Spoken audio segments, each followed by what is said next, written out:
प्रेक्षकांनो, ठरलं तर मग या मालिकेत सुरुवातीलाच आपण बघतोय सुभेदारांच्या घरी आनंदी आनंद आणि हसायचा आवाज येत असतो. अश्विन म्हणत असतो, दादा तू टँकरला लटकून हिरो सारखी एंट्री मारलीस चाळी. कल्पना ते म्हणतात, अरे बाबा अश्विन, हिरोईनला मस्का मारायचा आहे तर थोडी हिरोगिरी करावीच लागेल ना. हे सगळेजण त्यांच्या घराच्या हॉलमध्ये बसलेले आहेत. पण आता अस्मिताला हे सहन होईल का? तर नाही. ती लगेच म्हणते, काय रे अर्जुन, तू एवढा मोठा वकील आहेस, असा थिल्लरपणा करायची काय गरज होती तुला? थोडं भान ठेवायचं ना.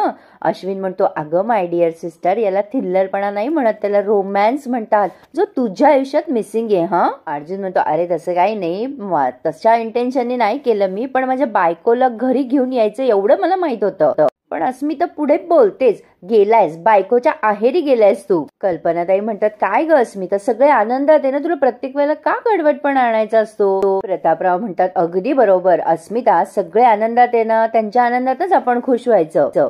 कल्पनाताई म्हणतात, मी तर यानेच खुश झालीये की सायलीने अर्जुनची चांगली खोड मोडली आहे. अश्विन म्हणतो, हो हे बरोबर आहे मम्मा, पण हे वहिनी, अगं मी तुला खरंच खूप मिस केलं ग. अगं टेबलवर बसलो होतो ना, तरी अचानक आवाज देत होतो, वहिनी मला कॉफी आण बरं. खरंच विचार तू विमलला.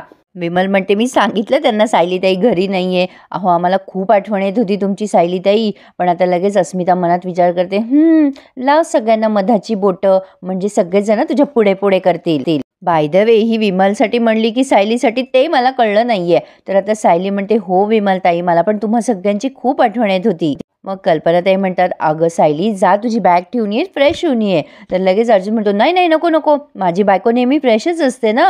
अगं तू इतक्या दिवसांनी आली आहेस इथे, म्हणजे मला असं म्हणायचं होतं की बस गप्पा मार सगळ्यांशी. मी ठेवतो की तुझी बॅग नेऊन खोलीमध्ये, तू बस हा बायको. आता लगेच याने बॅग बिग घेतली आणि वर गेलाय. हा कदाचित सगळ्यांना उठवायसाठी वर गेला असा माझा अंदाज आहे. मग खरंच की. प्रतापराव म्हणतात, तुम्ही बसा गप्पा मारत, मी जरा थकलोय आज, मी पडतो. मग अस्मिता म्हणते, मीही जाऊन झोपते, गुड नाईट. मग अश्विन म्हणतो, बरं वहिनी तू गप्पा मारत बस मम्माशी, मी पण पडतो जरा, आज खूप थकलोय ग. आणि एक एक करून सगळेच उठून गेलेत. अर्जुन त्याच्या खोलीत गेलाय सायलीची बॅग ठेवायला आणि बघतो तर काय, अरे बापरे, हा पसारा आवरायला हवा, नाहीतर मिसेस सायली पुन्हा निघून जातील. त्याने आता धरलेत सगळे कपडे त्याचे आणि कोंबलेत कपाटात. जसं जमेल तसं त्याच्या पद्धतीने आवरलंय बरं का बिचाऱ्याने. आणि आता म्हणतोय, आता कशी रूम नीट आणि क्लीन दिसतीये. मिसेस सायलींना आवडते अगदी तशी रूम झाली. आणि आता सायलीची वाट बघतोय. आता कल्पनाताई सायलीला म्हणतात, सॉरी ग सायली, तू मला दोनदा कॉल केला आणि मी उचलला नाही तुझा फोन. सायली म्हणते, अहो तुम्ही का सॉरी म्हणताय आई, उलट मलाच कॉल करायला हवा होता ना तुम्हाला, पण तिथे पाणी आणि लाईट नव्हते म्हणून हैराण झालो आम्ही. कल्पनाताई म्हणतात, आणि अर्जुनने मदत केली ना तुम्हा सगळ्यांना. खरंच ग सायली, तुमच्या दोघांच्या नात्यात जो गोडवा आहे ना, त्याला कोणाची दृष्ट नको लागायला, अगदी माझी सुद्धा ग. सायली म्हणते, असं का बोलताय आई, आईची कधी दृष्ट लागते का मुलाला? कल्पनाताई म्हणतात, माझा आशीर्वाद तर तुम्हा दोघांच्या पाठीमागे कायम उभा राहील.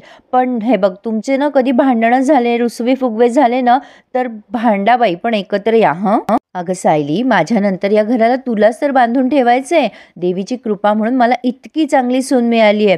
सायली विचार करते, आई एवढं प्रेम नका करू हो माझ्यावर, मी निघून गेले ना तर तुमची काय अवस्था होईल. इकडे हे दोघं जण येडे म्हणजे नागराज आणि प्रिया अजून आनंद साजरा करताय. प्रिया म्हणतात, ते सांगा ना, सांगा पुन्हा एकदा सांगा ना, मला ऐकायचंय, काय बोललात तुम्ही? मग नागराज पुन्हा म्हणतो, दादा गडगंज प्रॉपर्टी तुझ्या नावावर करणार आहे.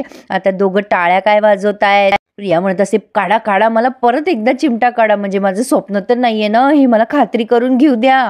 नागराज म्हणतो, असे चिमटे ना मी मगासपासून काढून घेतोय, पण आता ती वेळ आली आहे. अगं याच्यासाठी तर अट्टाहास केला होता मी, आजचा दिवस दिसावे म्हणून काय काय प्रयत्न केलेत मी. आता तिथे असलेल्या आराम खुर्चीवर बसतो आणि म्हणतो, आता मी मस्त असा आराम करणार आणि पाय पसरून बसणार आणि सगळी प्रॉपर्टी मनसोक्त उपभोगणार मी. आणि इकडे ना प्रेक्षकांनो, चाळीमध्ये महिपतचे 2 गुंड आलेत आणि तिथल्या लोकांना विचारपूस करायचा प्रयत्न करतात की तुम्हाला लाईट आणि पाणी कोणी दिले. खरं तर आमच्या साहेबांना हे कळल्यावर खूप वाईट वाटलं. आमचे साहेबच येणार होते मदत करायला. प्रेमाने विचारतोय, सांगा आम्हाला कोणी दिले तुम्हाला लाईट आणि पाणी. मग कुसुम पुढे येते आणि म्हणते, मी आणलं टँकर. मी आणले लाईट, मी या चाळीत राहते, काही त्रास आहे का तुला?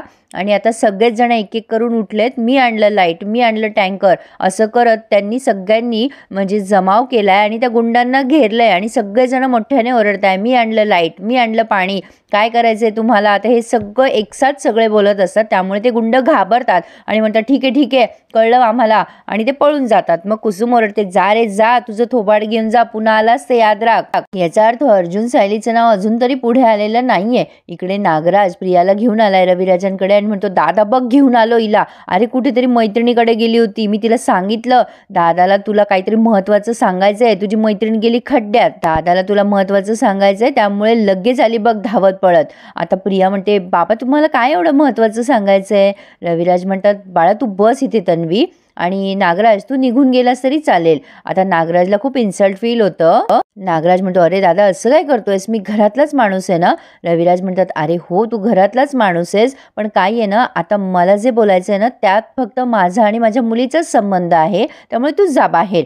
आता नागराज बाहेर जातो आणि विचार करतो, आज तू माझा अपमान केलास दादा, हरकत नाहीये, आज मला खोलीच्या बाहेर काढतोयस, पण उद्या मी तुला घराच्या बाहेर नाही काढलं ना तर बघ होऊ दे, ही प्रॉपर्टी नावावर होऊ दे, नाही तुला बाहेर काढलं ना तर नागराज लाव नाही लावणार. पण आता तिथेच रूमच्या बाहेर कान देऊन उभा आहे. आता रविराज म्हणतात, बाळा तन्वी, प्रतिमाच्या नावावर ज्या ज्या प्रॉपर्टीज मी केल्या होत्या ना त्या सगळ्या मी तुझ्या नावावर करणार आहे. पण प्रिया ऍक्टिंग करते आणि म्हणते, अहो बाबा त्याची काय गरज आहे, मला फक्त तुमचं प्रेम पुरेसं आहे, तुमचा आशीर्वाद आहे की माझ्यासोबत, मग अजून काहीच नकोय मला. इकडे नागराज मनात विचार करत असतो, बाहेर ये ओव्हर ऍक्टिंग की दुकान, कशाला ओव्हर ऍक्टिंग करतेयस, दादानी खरंच त्याचा प्लॅन चेंज केला तर हो मन का बये पटकन. पण इकडे सायली आणि अर्जुनचा सीन दाखवलाय मध्ये. सायलीला अर्जुन म्हणत असतो, welcome welcome to home Mrs Sayali, बघा बघा ही रूम किती मिस करत होती तुम्हाला, इथल्या भिंती मला विचारत होत्या इथला आवाज कुठे गेला, पण बघा ही रूम किती स्वच्छ आणि सुंदर केली आहे मी, तुम्ही गेला होतात ना अगदी तशीच्या तशी आहे.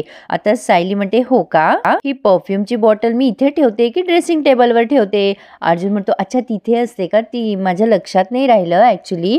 मग सायली एक एक वस्तू उचलायला लागते आणि अर्जुनला आठवण करून देते की ह्या वस्तू इथे नसतात. कपाट उघडते तर धडाधडा कपडे खाली पडतात. मग सायली म्हणते, तुमचे कपडे असेच ठेवते ना मी कोंबून? अहो काय हो सर. आता बोलता बोलता एकदम थांबते आणि ओठावरती बोट ठेवते. मग अर्जुन म्हणतो, नाही नाही नाही नाही नाही असं नका करू, तुम्ही बोला, या घराला आणि या रूमला तुमचा आवाज मन भरून ऐकू द्या. तुम्ही नव्हतात ना तर मला असं वाटत होतं की माझे इयरपॉड लावून मी कुठेतरी लॉंग ड्राईव्ह वर चाललोय, तिथे फक्त म्युझिकच नाहीये, एकदम शांतता आहे, काहीच कळत नव्हतं मला, तुमच्याशिवाय माझं आयुष्य बेसूर होऊन गेलं होतं, तुम्ही आलायत ना आता मात्र छान वाटतंय. आता सायली मनात विचार करते, सरांना माझी खूपच सवय लागली आहे, असं होतं कामा नये. पण आता रविराज म्हणत असतात, बाळा किती गुणी आहेस ग तू, मला माहितीये तुला प्रॉपर्टी नकोय, पण आता माझा सगळा पैसा प्रॉपर्टी हे सगळं तुझंच आहे ना राजा. लगेच प्रिया म्हणत असते, बाबा पण मला नकोय ते सगळं काहीच, आणि इतकी ओव्हर ऍक्टिंग करत असते. मनात विचार करते, बापरे माझं जरा जास्ती झालंय का, हा हसतोय काय माझ्याकडे बघून, याने जर पटकन माझं ऐकलं ना तर मरेन मी. मग पुन्हा म्हणते, हे बघा बाबा पण मला ना तुम्हाला दुखवायचं नाहीये, तुम्ही माझ्यासाठी जे काही ठरवलंय ते माझ्या भल्यासाठी असेल की नाही, तुम्ही म्हणाल तिथे मी सही करायला तयार आहे. नाही संपला विषय, मी तुम्हाला आता काहीच प्रश्न विचारणार नाही बाबा.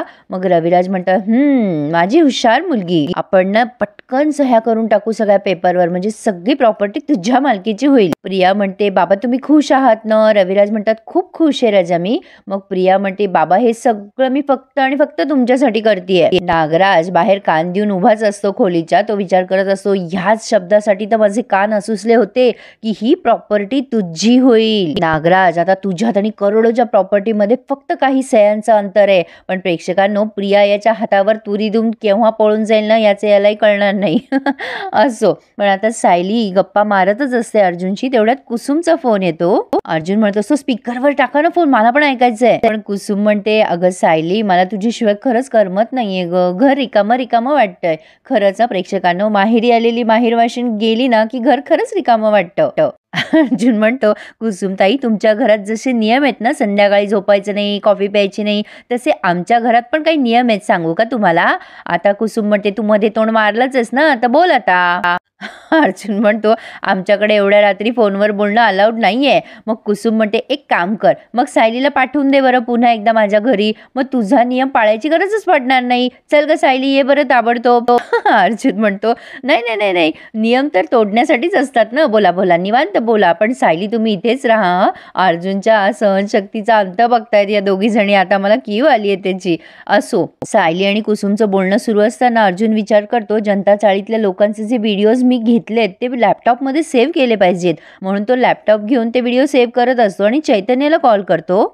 "चैतन्य, कुठे आहेस तू?" मग चैतन्य म्हणतो, "काय आहे ना, माझ्या सगळ्या ऑफिसमधल्या मीटिंग संपवून घरी चाललोय मी, कारण माझा बॉस आहे ना, तो बायकोचे रुसवे फुगवे काढण्यात बिझी आहे, त्यामुळे ते उद्याही ऑफिसमध्ये येता की नाही जरा शंकाच आहे मला, त्यामुळे मी बिझी राहीलच ना." अर्जुन म्हणतो, "येणार आहेत हां, तुमचे बॉस उद्या येणार आहेत." चैतन्य म्हणतो, "काय सांगतोयस, म्हणजे सायली घरी आली की काय?" "आई शपथ, आता कामाला लागा अर्जुन." अर्जुन म्हणतो, "अरे मी ऑलरेडी कामाला लागलोय, आता तू पटकन ना पुढची केसची डेट घे, कारण महिपत शिकरेसाठी मला एक मोठा क्लू सापडलाय." तेव्हा चैतन्य म्हणतो, "काय काय क्लू सापडलाय तुला?" अर्जुन म्हणतो, "मी ऑफिसला पोहोचलो ना की सांगेल तुला, बाय." आता फोन ठेवून देतो तो, पण सायली म्हणते, "सर, आता कोर्टात महिपतचा मुखवटा निघेल ना?" अर्जुन म्हणतो, "हो नक्कीच." चैतन्य विचार करायला लागलाय की काय सापडलं असेल अर्जुनच्या हाती. आता पुढे आपण बघतोय प्रेक्षकांनो, लगेच पहाट झालेली दाखवली आणि अर्जुन ऑफिससाठी निघतोय असं दाखवलंय आणि ऑफिसला जाताना साहेब चक्क गाणं गुणगुणत असतात, मालिकेचं टायटल सॉन्ग. असं काहीतरी चालू असतं त्याचं. तेव्हा चैतन्य येतो तिथे आणि जवळपास शॉक व्हायला लागतो. तो म्हणतो, "हे अर्जुन, कांदा आहे का तुमच्या घरी, कांदा? नाहीतर चप्पल आहे का? लावतोस का रे माझ्या नाकाला? अरे मी बेशुद्ध पडीन आता. अरे मला गरगरते रे, तुझं घर फिरतंय असं वाटतंय रे, धर तरी मला." अरे अर्जुन, तू चक्क गाणं बिणं म्हणतोयस आवरताना. अर्जुन म्हणतो, "अरे मग काय झालं?" चैतन्य म्हणतो, "अरे असं कसं झालं? काही दिवसापूर्वी तुझ्या कपाळाच्या आठ्या मोजायला ना चार्टर्ड अकाउंटंट लावावा लागायचा आणि असं तू गाणं गुणगुणतोयस. अरे हां, तू आता पूर्वीचा अरसिक सुभेदार राहिलेला नाहीयेस ना. सायली तुझ्याशी बोलायला लागली, हे तू गाऊन साजरं करतोयस. वा वा वा." अर्जुन गालातल्या गालात हसत असतो. चैतन्य म्हणतो, "नशीब तू फक्त गात होता, नाचत नव्हतास." अर्जुन म्हणतो, "झाली का तुझी नौटंकी? कामाचं बोलूयात का?